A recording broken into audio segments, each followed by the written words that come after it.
Les Suisses votent souvent pour élire leurs représentants locaux et nationaux pour des mandats de 4 ou 5 ans et aussi pour donner leur avis lors des référendums 4 fois par an. Les thèmes, l'abolition de l'armée, les subventions pour les vaches à cornes, la fiscalité des entreprises. Sujet technique ou de société, les Suisses aiment être consultés. Nous, en Suisse, dès qu'il y a une nouvelle loi qui arrive, avant qu'on l'impose, on demande une votation, si les gens sont d'accord ou pas. Et ça se passe très bien là.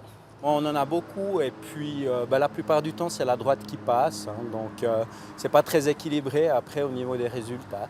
Et vous participez à tous les coups? Alors, depuis qu'il y a les votations en ligne, oui.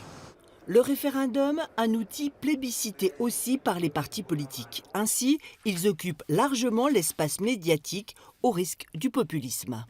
Depuis une vingtaine d'années, c'est incontestable que l'Union démocratique du centre, une formation, disons, de droite souverainiste, que l'on qualifie parfois de populiste, a pu, bien sûr, s'appuyer sur ces instruments pour porter dans l'espace public un certain nombre de thématiques qui lui sont chères, en particulier celles qui concernent les questions migratoires. Ça amène vraiment un rééquilibrage, une correction à des lois et un Parlement qui parfois virait trop dans un sens ou dans l'autre. Et oui, ça peut servir le populisme, mais c'est un dommage collatéral, je pense qu'il faut pouvoir supporter et qu'on supporte encore en Suisse.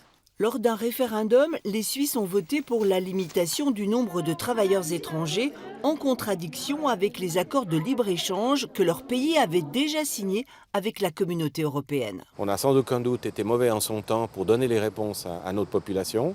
Et aujourd'hui, on se retrouve devant un dilemme. C'est nos accords bilatéraux qui sont remis en cause par l'Europe parce que le libre-échange est un point fondamental imposé par l'Europe. Et oui, quelquefois, le législateur a bien du mal d'appliquer la décision du peuple, dossier toujours en suspens. Un référendum peut aussi faire bouger les choses avant le vote. Exemple en mars dernier. Grande question sur la redevance audiovisuelle et le service public de télé et de radio.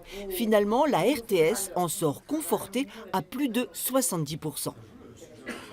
On s'est rendu compte que la population voulait un service public différent. Il y a un certain nombre aussi d'économies qui ont été annoncées. Donc même s'il y a eu un résultat très clair à 70%, il y a quand même des mesures qui ont été prises puisqu'il y avait une initiative, donc il y avait une préoccupation d'une partie de la population. Depuis son instauration en 1848, on compte 600 référendums en Suisse. Au pays du consensus politique et de la proportionnelle, la votation apparaît comme un exemple de démocratie directe. Mais ce modèle est-il applicable en France ?